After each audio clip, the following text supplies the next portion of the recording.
they have enough challenges that they would discuss with us this morning. And to do that this morning, okay, I didn't tell you my name. My name is Grace Susan. I'm glad you are there for us. Okay, let me introduce my guest to you. I have right beside me Dr. Mando Ekpenyo, who is a public health expert, a former director in primary health care centers around Uyo and maybe outside of Uyo. She is a retired head of local government service. She's currently the chairman, Ibom Life Saving Advocacy. Doctor, good morning. Good morning. Welcome. I'm happy to be here once again. Yes, I'm glad to have you back here. Thank you. Yes. How did you navigate to this place? It was a task that had to be done. We leave that for another day. Thank you. Thank you so much. Okay, also here in the house with us this morning is Lovina Ibiok, a registered nurse and midwife. She is a clinical psychologist. She works with Akwa Ibom Primary Health Care, and she is the chairman at Akwa Ibom State Social Behavioral Change Technical Working Group. She holds a master's degree in healthy aging and rehabilitation from Western Norway University of Applied Sciences. It's my pleasure to welcome her to this program this morning. Lovina, good morning. Good morning. Thanks for having me here. Yes, I'm happy to see you. How are you today? I'm good, thanks. Thanks for coming. Okay, today we are talking about the challenges of family planning, whether in assessing it, whether in giving out the services. All of them we are going to put them together to talk about this morning. Okay, let's establish what family planning is, especially for people who may not understand what it means. So, doctor, let's start with you.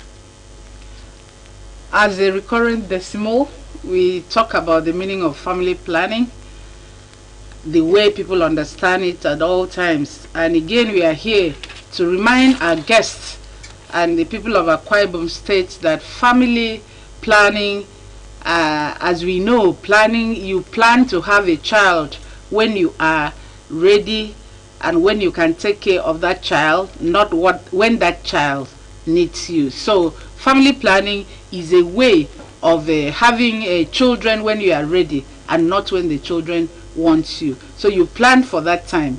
Thank you so much. Lovina, what does it mean, not when children want you? So it simply means having children by choice, not by chance. It should be intentional. Having children should be intentional. It shouldn't be something that happens by accident. It should be a choice that you make. You decide when to have it and how many children you want to have. So even if you want to have 100 children, as long as you are able to plan it, to decide it. Yes, as far as you have the ability to take care of the 100 children, we do not stop people. Yeah, we do discourage people from having the number of children they want. What we want is have a good timing so that the woman has enough time to recover from the previous pregnancy. It is actually for the safety of the mother, the health of the mother. Okay, I like that. I would love to dwell there. Let's still use that to at least establish some important things that we need to know about family planning before we get into talking about. So what are the basic things that people should know about family planning, doctor? The basic thing people should know, one, is that family planning is important. Why? Because when you do family planning, you are sure of the health of the mother, the health of the father, the health of the unborn child, and even the children that had been born already, and of course the GDP of the country or the nation or the states. Okay, will be okay. I'd like you to explain them more. You know, sometimes we may not want to do certain things because we don't have adequate knowledge about them or information, and sometimes when maybe somebody take time to explain the thing to you, you may be able to embrace that thing. So like you have said, GDP, you have talked about the health of the father, the mother, the children. I'd like you to maybe throw more light there. Let me start from the GDP, which is the gross domestic product rates in a state. Because when you have a healthy state, when you have people that are not sick, when you have people that are strong, they'll be able to indulge in so many ventures that will help them. Productive ventures, agriculture and the likes. And most so, talking about the health of the mother, if you have a child and you don't rest, the uterus of a woman, we call it the womb, is like a bag. Maybe can we equate it to the bag of fufu?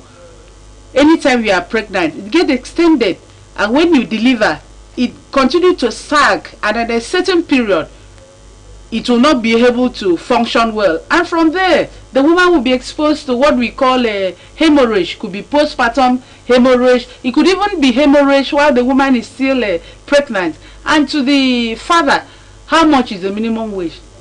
Even if the father is a public servant, even if he's not a public servant, the way things are, my sister, even business people who, like in Akwa Ibom State, majority of the people living in Akwa Ibom State are public servants, and you look at the minimum wage, by what is happening in the country today, the man will not be able to afford so many things to feed more than 3, 4, 5 children as it were in the olden days. So if you don't plan your family, then you know that you are in trouble, because the number of the money that you had used to feed 2 children, now you cannot be able to feed those 2 children, not to talk of people that have 5, 6, 7 children. So if you don't plan your family, then you are in danger. Okay. There are so many people with mental health issues now because of not being able to accommodate the family size, and maybe accommodating the responsibility of a family life. Okay, for instance, now if you read through the social media, you see what our young girls are doing in what they call hookup, and it exposes them to danger. Why are they doing that? It could be hunger. Some parents even send out their children to go out and fend for themselves, and at the end of the day, the child will be exposed to danger. So it is very important that people avail themselves for family planning so that they could prevent themselves from all these hazards. Okay, I believe you have so many things to add. Yeah, still adding to the economic growth. When you have the number of children you can reasonably take care of and train them, you'll be able to raise one healthy family, and then you'll be able to have well-educated children, which will later be very productive in the society, and that will help in fostering economic growth in any society, and also it will reduce crime rate, because when the children are healthy, when they are well educated, when they are productive, they won't think of going into crimes. So family planning is very important because it does not only increase the GDP of the society, it also helps to reduce crime rate because you have healthy and productive children. So what about the issue of the issue of zero hunger, poverty and all that? How do we bring that, how do we factor that into what we are saying? The development goals. I think if you can talk about that, it will also help us.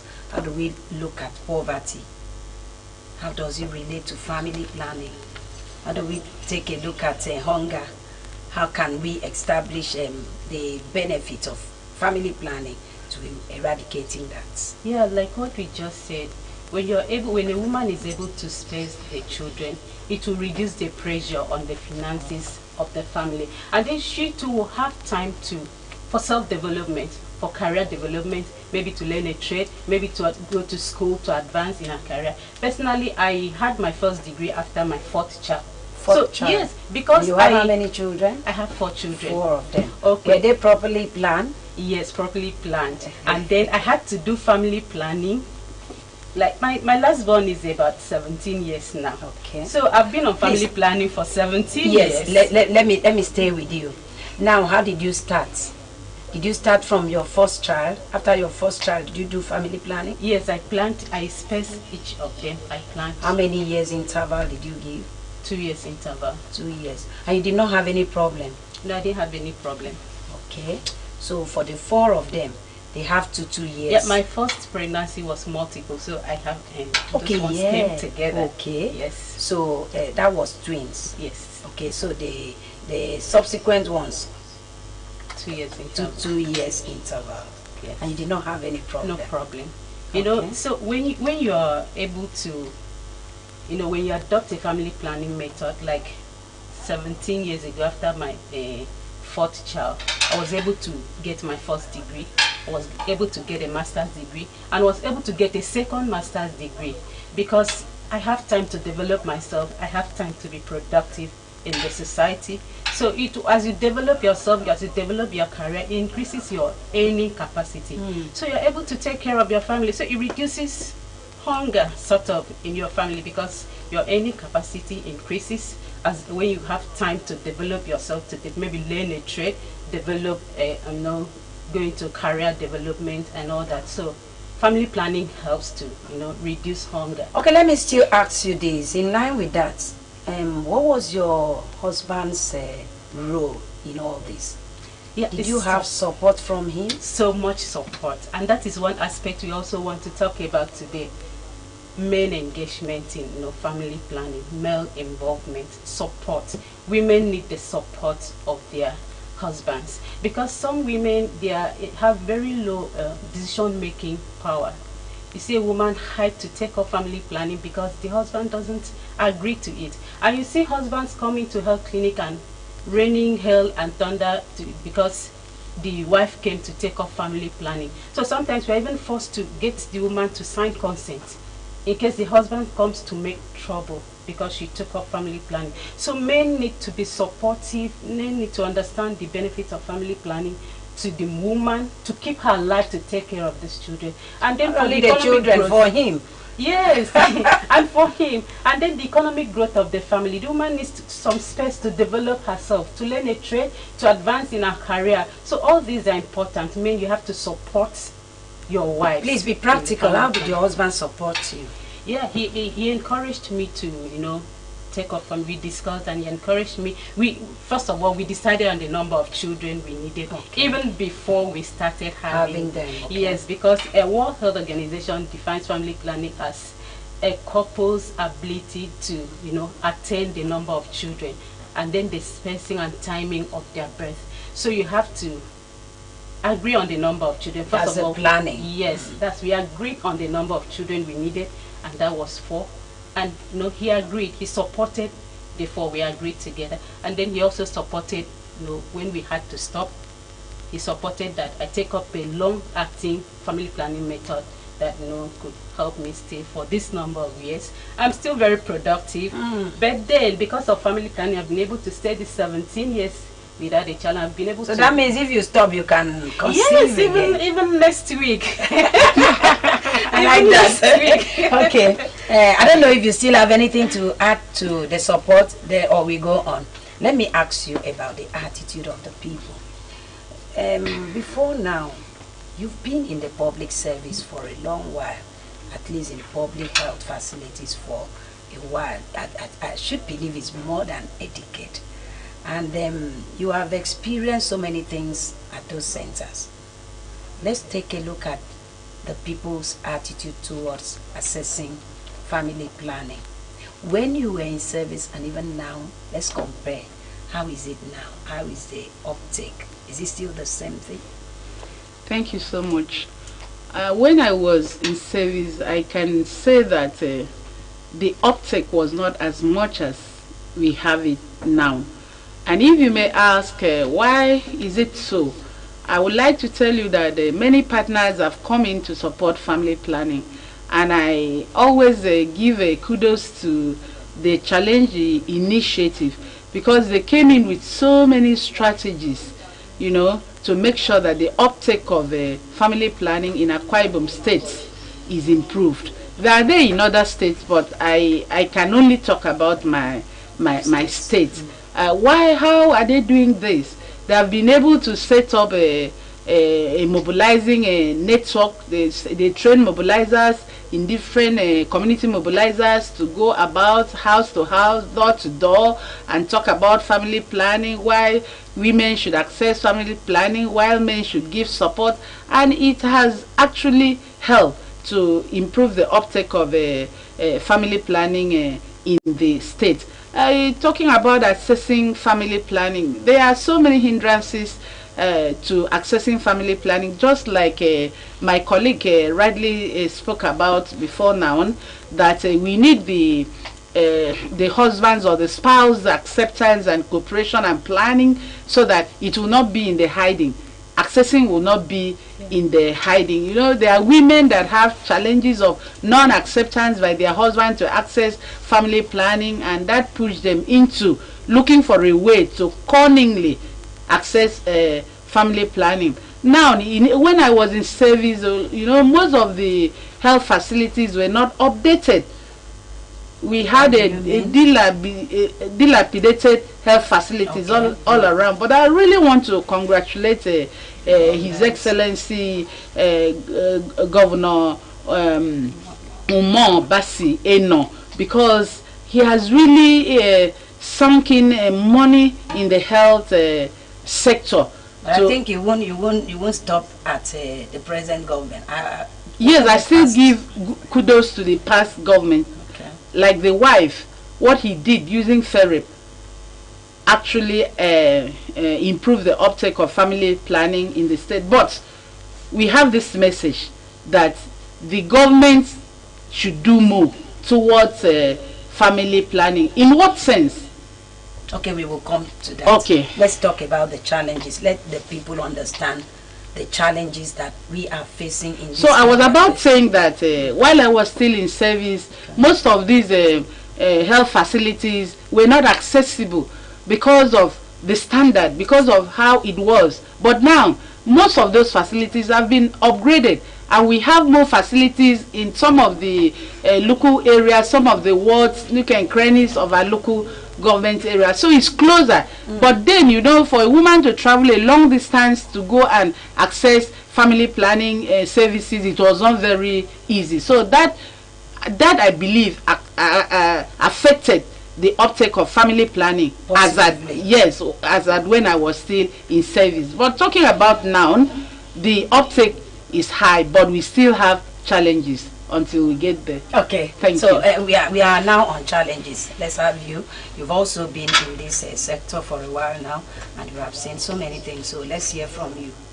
Okay, about the challenges of family planning, let me start with stigmatization, because women still feel ashamed to take up family planning. You know, they want to hide to take up family planning. There was an instance we were planning for an outreach, and we suggested getting a town crier to announce that there will be free family planning services. And the response was, if the town cry that there's going to be free family planning services, people may not come out because they don't want to be seen taking up family planning. And I asked why. Family planning is actually, it concerns the health of the woman. A woman has a right to her health, and it shouldn't be something to be ashamed of. This is important. Family planning is not something for any woman to be ashamed of. It has to do with your health, and you have a right to health. So please don't be ashamed of taking up family planning. Don't self-stigmatize yourself. So let's deal with that. There shouldn't be any stigmatization. It is your right to health. Take up family planning proudly. Own up. Like I said, that I'm using a family planning method. You should be able to own up that you're using a family planning method. It is for your safety. It's for your health. So stigmatization is one of them. Okay, we'll still come back to that. I think we need to take a break. We'll be right back. Please stay on with us. Don't go anywhere.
This is a home where we all belong.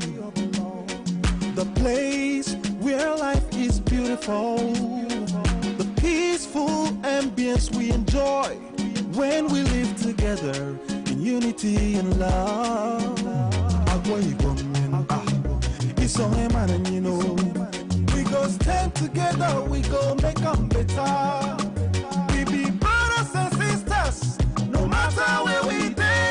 It's on him and you know.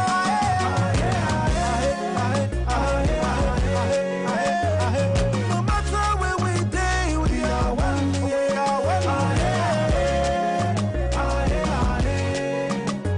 Let's live together in peace and harmony. Yeah.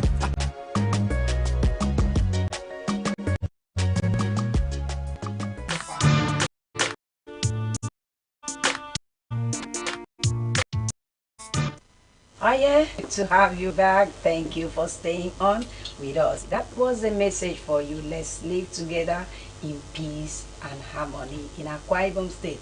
I hope you are doing everything humanly possible to make that also possible. Okay, still talking on the challenges of accessing family planning in Akwa Ibom State. And this morning, discussing that in the house with me, I have Dr. Mandwe Kwenyon and Lovina Ibio. All of them are public health experts here in our public health centers in Akwa Ibom State. Okay, yes, we were still enumerating the challenges. You have talked about stigmatization. Okay, I will get to you. I'll still get to you because I know there are many. What we are to do today is to talk about them. So let's have you.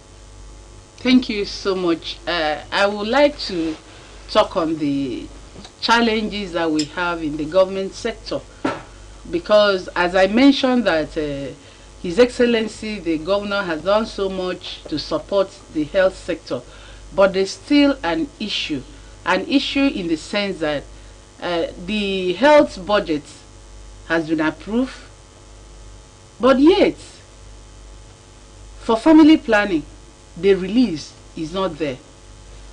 I cannot tell why, but I want to say it's one of the key points that we advocate for with my group, Ibom Life Saving Advocacy Group, that the government and the people that are working in the health sector, the commissioner and the heads of Department of Health should follow up to assess the fund.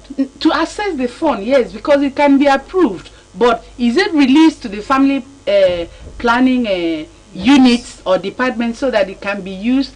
You know, in a local dialect, just as I mentioned before, that song. Things are so we don't need to preach so much about why a woman should or a family should take up family planning, but yet when the government support is there and there is enough commodity, there is enough consumable, then a woman that will access a facility will not be turned back. That there is no commodity or there are no consumables, or because there are no consumables you have to pay a token, a family planning that had been announced, that is free, and by the time you get there you see that it's not free. So that one on itself is a challenge.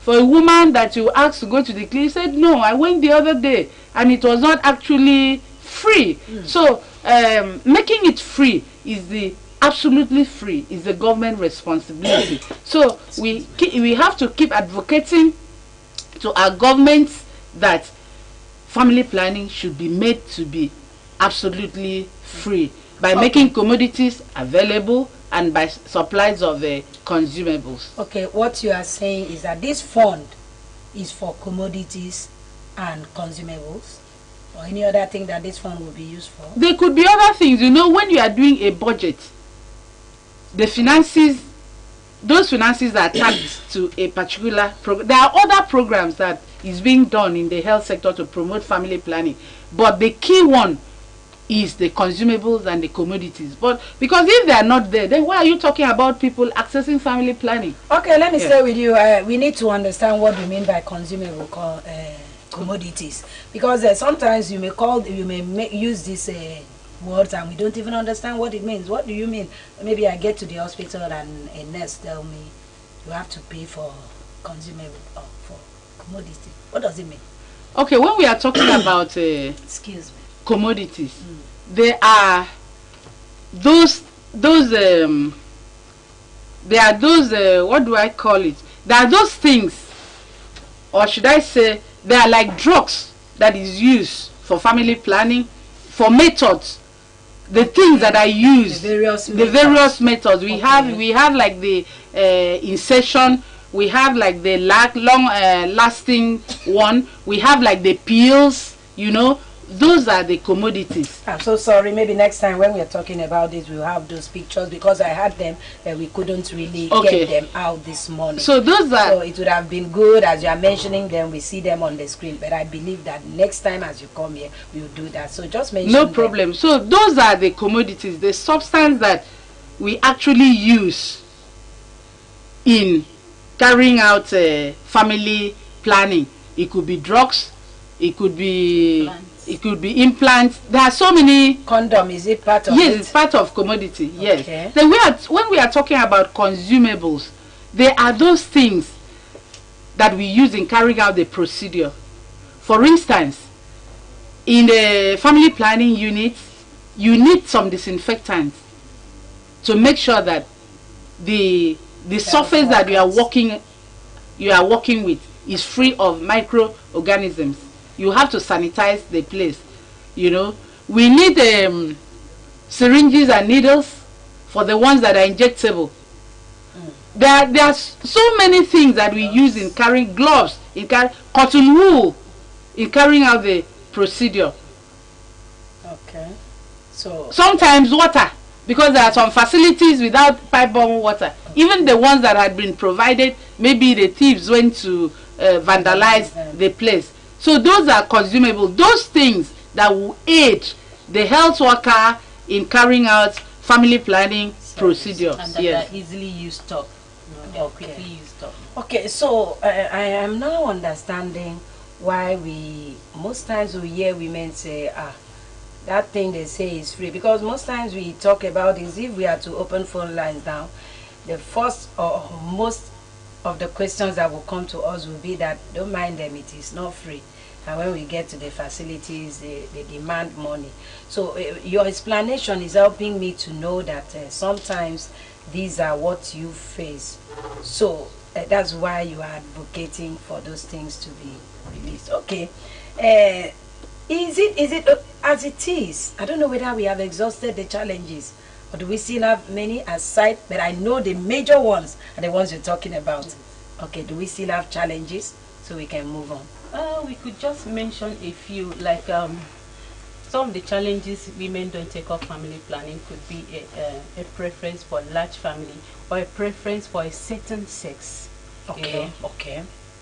The woman has 3 girls and the man insists she must give him a boy. So she keeps getting pregnant in search of a boy.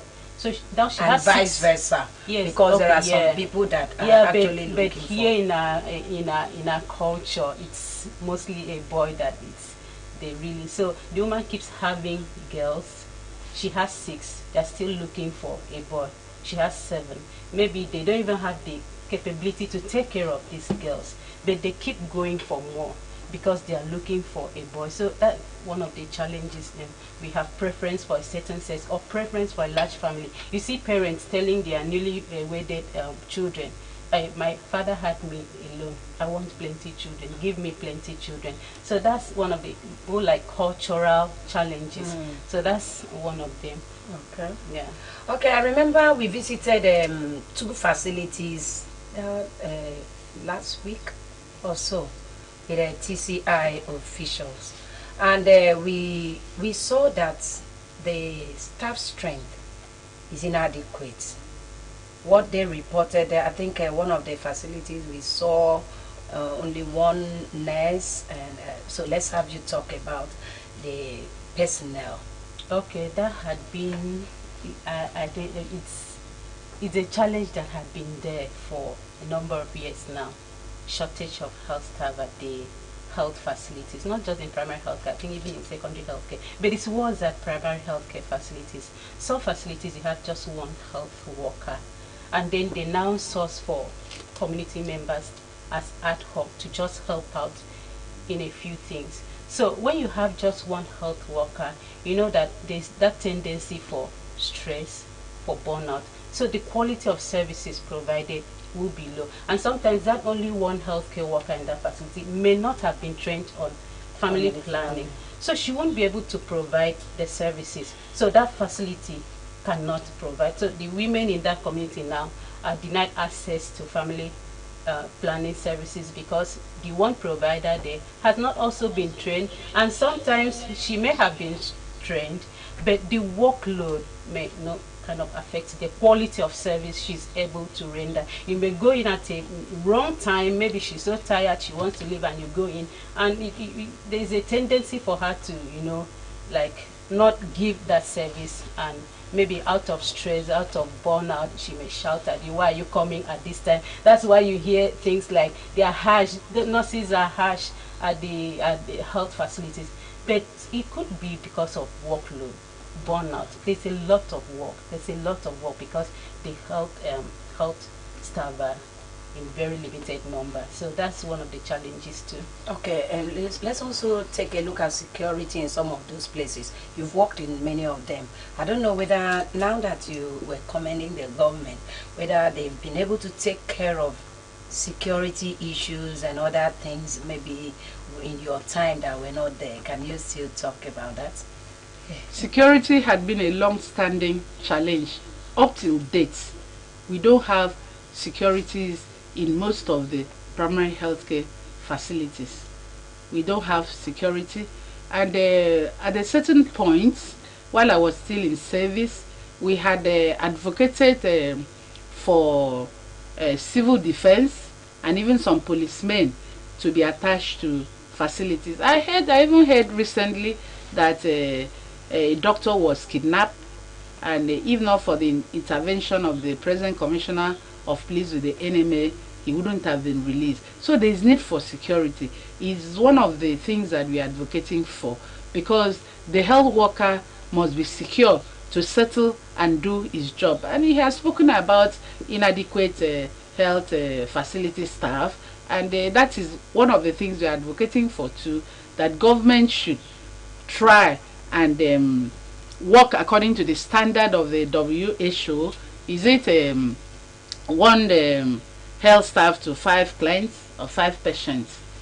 That, I think that should be the ratio. Yes, okay. Yes. So, so the government should try and work towards that. Not that we don't have this qualified personnel. We have, and some of them, because of unemployment, they have to travel out, and because of the condition of service, you know, the NLC is agitating for improve condition of service, and they are talking about a minimum wage. I was privy to seeing the social media one man that was talking about living wage, that we should leave minimum wage and talk about living wage. And so I think if all these things are taken into consideration, we wouldn't have health workers that would jackpot. I think that is the line with them. They will sit tight and do their job. Thank you so much. Okay, yes, before we go, I think it will be proper we talk about what maybe, okay, let me even ask this. Some partners have been helping. You mentioned TCI. Yeah. In what areas have they been helping? They've been helping in capacity building of health workers, like she rightly mentioned. Them? Yes, that some health workers that did not know how to carry out family planning, they had to train. You know, they had to extend the training to persons that were not actually in line of doing family planning. Why? Because they want to increase the uptake. And I spoke about engagement of community mobilizers that mobilizes women from the community, talk about family planning, and bring those women out to access family planning in a facility. Even in terms of consumables, yes, they supply consumables from time to time. And I have to tell you that they cannot engage all, they cannot spread their services, or their engagement does not cover all the health facilities in Akwa Ibom State. And that is the area that the government should also come in to make sure that what they are doing is being pushed to other facilities that they cannot cover. Even in a data collation, because you know what we are talking about, if there is no data to really know what is happening in your state, you will not have support. They have supported in a supervision of what is happening in health facilities concerning family planning. Yes, and they engage people that will update even to the national level and outside the country about the data, and from there it will aid planning so that we can really succeed in most of the programs that we are doing. Okay. And family planning in particular. Thank you. I don't know how versed you are with the fact that they are disengaging by next year. I think they said September. And what will be the impact of that on family planning? Okay, that is very important. The fact that they are not going to be here forever. They'll soon be disengaging. And when we are looking at sustainability, they have really done so much to increase the uptake of family planning, to train people on family planning services, and even provide pay for social mobilizers to mobilize people to get family planning services. But what we are looking at is sustainability after they leave. Will it stop there? So that's where we are advocating that government should step up the game so that this good work they have started will be sustained. Like the community mobilizers, they are the one, TCI are the one paying them. So when they leave, what happens to mobilization for family planning? So are you advocating that when they leave, government should take up the payments? Yeah, there's what we call, there's not supposed to be community mobilizers in all local government. They call it chiefs, but they are not in all the local government yet. So if government can make these community mobilizers that are paid by government to be available in all the local government, like Uyo does not have the chiefs, those community mobilizers. So if TCI leaves and Uyo is able to get chiefs, the government paid community mobilizers, they can continue the work that the TCI paid mobilizers were doing. But if we are not able to get the government paid mobilizers for some local governments that do not have, there will be gaps. There will be gaps in sustainability. So we need government to support the scale up of what TCI has started, and then continue the training, because some staff that they have trained will be retiring. It's a recurring thing. Staff retire. So when those ones retire, new ones need to be trained, and staff also new ones need to be employed, because we have talked about staff shortage. New staff need to be employed to fill the gap and all that. So there's a lot we expect from government to do to sustain the good work that TCI has started. Okay, so far, how is the government even helping in the commodity supply? I don't know. Okay, I am really excited by the fact that you came from the positive angle about the government, how the government has they have equipped health centers, they have even renovated some of them and have built even new ones as we speak. I am certain that maybe as they have started that, consumable and commodities shouldn't be a problem, or should it be? Well, it can be a problem if there's no alarm to inadequate commodity or shortage of commodity. Sometimes we have out of stock. So what I'm trying to say is that the heads of the department, when we are talking about government, we are all government.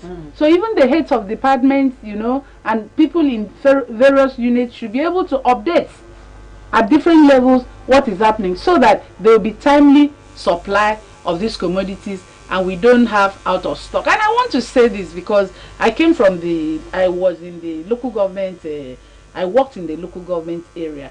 Our own local government chairman should also take responsibilities, because in your local government, they don't take responsibilities of knowing what is happening in the health sector. For instance, you have a supervisor for health that will feel that maybe she was just appointed a supervisor to come and sit down Have you gone to the health sector to see what is happening?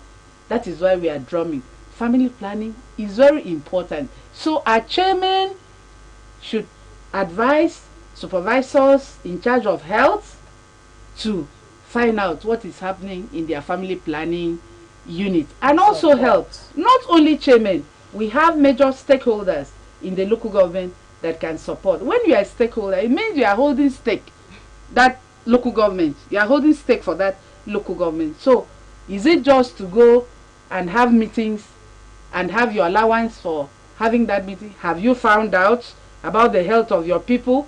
It boils down to the health sector, and in particular family planning. So we are advocating that people should stand up, stakeholders, political leaders, to know about the health, because we are told that health is wealth. If you have a healthy state, a healthy nation, a healthy local government, then everything will be fine.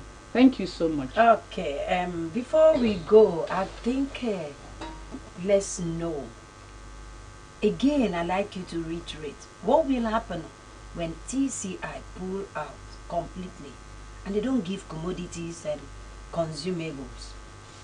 Do you think that as we are, with the present advocacy, we'll be able to maybe close that gap that is like existing as we speak?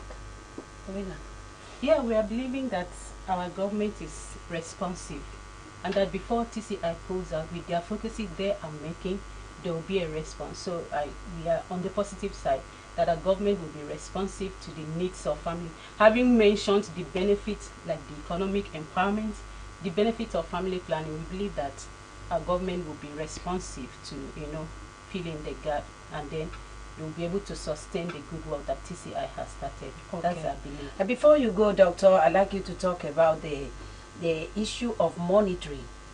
You talked about release of fund. It could be budgeted for, but it is not released. It could even be released, but it is not released. There could be a release, but somewhere along the line, somebody could be responsible for making sure it doesn't get to where it should get to, and they don't buy what should be bought.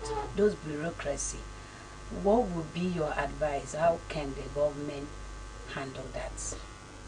I believe that there should be a monitoring tool should be developed and put in place. There are utilization security tools that could be put in place to track fund that is being released into the system. That's possible? Yes, it's possible. When you are talking about security issues, it's not an immediate thing. So, but I know that there are utilization security tools that could be put in place. For instance, if those tools are put in place and you are found wanting, the legislative should also sit up, no matter who is involved, to take action, and every other person will be cautioned. Okay, like you say, thank you very much. On a lighter note, I don't know how you want to end it. I believe you maybe have advice for the women, the men, and then the government. Let's quickly do that before we go. Okay, I would like to say that family planning is very profitable to the family, to you as a man, because it will help you to plan your family well and raise your family well. That family that will be very useful to you in the future. It will help you to train your children well, and it is also very useful to your wife. It keeps her alive.